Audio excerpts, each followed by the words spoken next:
Aujourd'hui, nous allons explorer la vision stoïcienne à travers le sujet de la confiance en soi.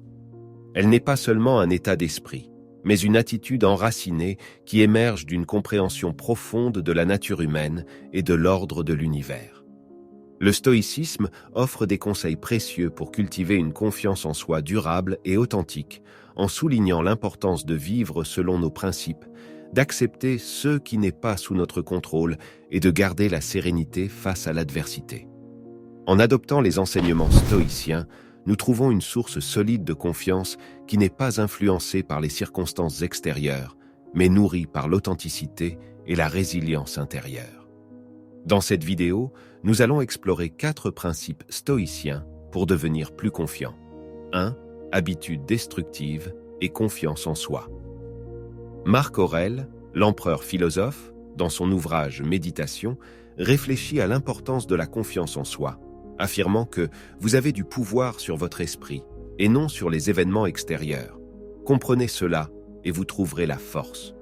Ces paroles résonnent à travers le temps, acquérant une pertinence encore plus grande à l'époque actuelle où nous sommes constamment bombardés de représentations idéalisées de la vie des autres. La recherche d'une approbation externe est devenue une habitude enracinée chez beaucoup d'entre nous. L'essor des médias sociaux est une plateforme qui facilite cette quête incessante. Chaque like, commentaire ou partage est souvent interprété comme une validation de notre estime de soi. Cependant, cette validation instantanée est basée sur une évaluation superficielle, une base fragile pour construire une véritable confiance en soi. Marc Aurèle nous rappelle que si quelqu'un peut prouver ce que je dis ou ce que je fais de mal, je changerai d'avis, en recherchant la vérité qui n'a jamais été ébranlée par quiconque n'est pas d'accord. La comparaison sociale est un autre écueil qui mine notre confiance en nous. Nous vivons à une époque de comparaison instantanée où les réalisations et les apparences des autres sont constamment visibles. Cependant, cette comparaison ne prend pas en compte les histoires individuelles, les luttes cachées et les efforts invisibles derrière les façades. Marc Aurèle le souligne. Ne vous laissez pas perdre dans des désirs vides ou des idoles passagères. Basez-le sur votre propre expérience, sur votre propre raisonnement et réflexion, sur les impressions de votre propre esprit. Pour cultiver une véritable confiance en soi, il est impératif de reconnaître et de briser ces habitudes destructrices. Écoutez votre voix intérieure et valorisez vos propres réalisations, quelle que soit la validation externe. C'est une première étape essentielle. En rappelant les paroles de Marc Aurèle, il n'est pas nécessaire de rechercher la grandeur, d'être quelque chose de simple, quelque chose que l'on peut faire soi-même pour ne pas dépendre de quelqu'un d'autre. 2. Base de confiance en soi. Les stoïciens croyaient que la confiance en soi n'était pas simplement une manifestation superficielle de fierté ou d'affirmation de soi. C'est le résultat d'une relation solide et saine avec nous-mêmes, nourrie par une compréhension profonde de la nature humaine et de l'ordre de l'univers. Marc Aurèle, l'empereur philosophe, a fait remarquer « À vous, vous suffisez vous-même, car vous avez en vous la source de votre propre abondance. » La croyance fondamentale selon laquelle la véritable confiance en soi ne s'acquiert pas par l'acquisition de biens matériels ou par une reconnaissance extérieure, mais par la connexion intérieure avec notre essence et nos valeurs. Sénèque, à son tour, a élargi cette perspective en soulignant l'importance de connaître nos propres vertus et limites.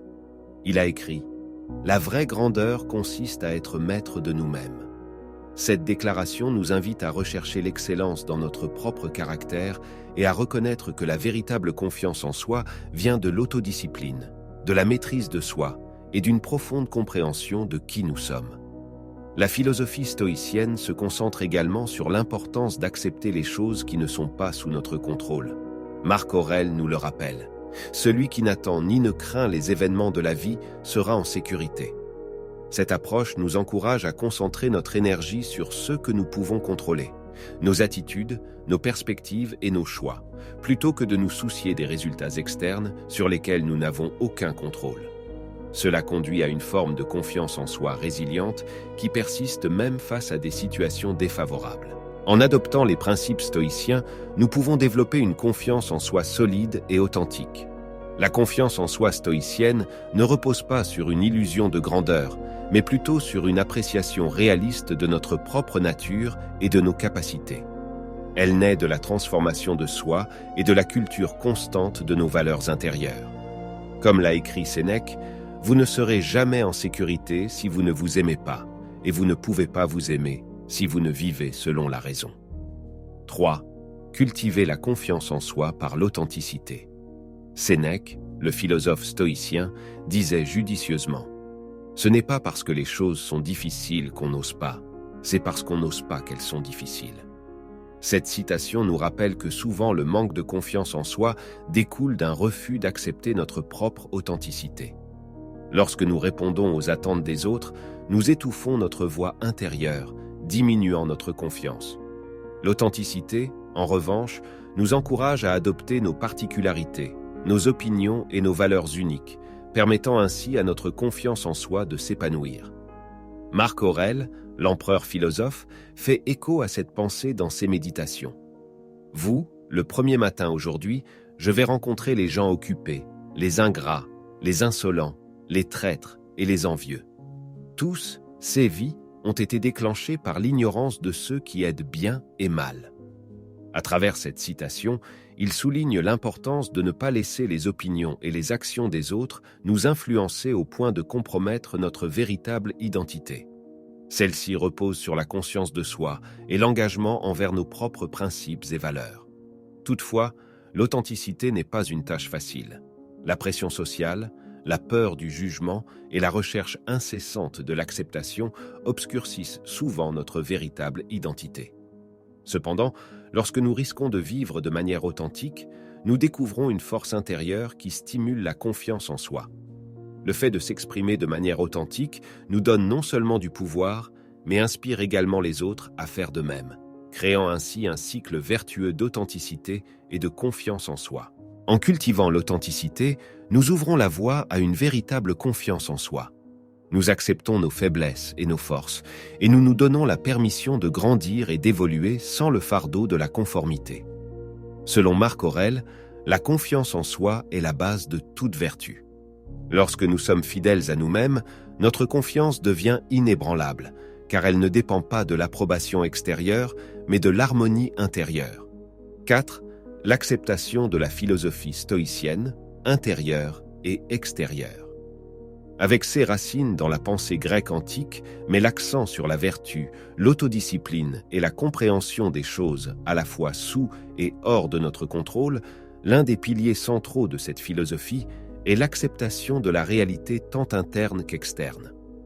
Marc Aurèle, l'empereur philosophe, a écrit que « Nous ne pouvons pas choisir nos circonstances extérieures, mais que nous pouvons toujours choisir la manière dont nous y réagissons. » Cela reflète la notion stoïcienne selon laquelle nous ne pouvons pas contrôler tout ce qui se passe dans nos vies, mais nous pouvons contrôler nos réactions et nos attitudes. L'acceptation de notre monde intérieur est cruciale pour renforcer la confiance en soi. Nous sommes souvent tourmentés par des pensées autocritiques et des émotions négatives, ce qui peut miner notre estime de soi. Cependant, les stoïciens nous apprennent à observer ces pensées et émotions sans jugement, reconnaissant qu'elles font naturellement partie de l'expérience humaine. Sénèque disait que l'homme n'est pas blessé par les choses, mais par les opinions qu'il en a. Accepter nos propres pensées et émotions nous permet de cultiver une attitude bienveillante envers nous-mêmes, nourrissant ainsi la confiance en soi. L'acceptation du monde extérieur est également essentielle pour la confiance en soi. La philosophie stoïcienne nous invite à accepter à la fois les joies et les adversités de la vie, en comprenant qu'elles sont inévitables. Cela ne signifie pas une résignation passive, mais une attitude de résilience et d'adaptation. En acceptant les choses qui échappent à notre contrôle, nous construisons une confiance inébranlable dans notre capacité à relever les défis et à trouver un sens, quelles que soient les circonstances. J'espère que cette vidéo vous a aidé à retrouver une confiance en vous, solide et sereine, afin que vous puissiez être plus confiant face aux défis et adversités de la vie. Que pensez-vous de la confiance en soi selon la vision stoïcienne? Cette vertu stoïque vous a-t-elle surpris? J'attends votre réponse dans les commentaires. Ici, je laisse 2 autres vidéos pleines de sagesse stoïque que vous aimerez sûrement. Souvenez-vous, vivre stoïquement, c'est vivre sereinement.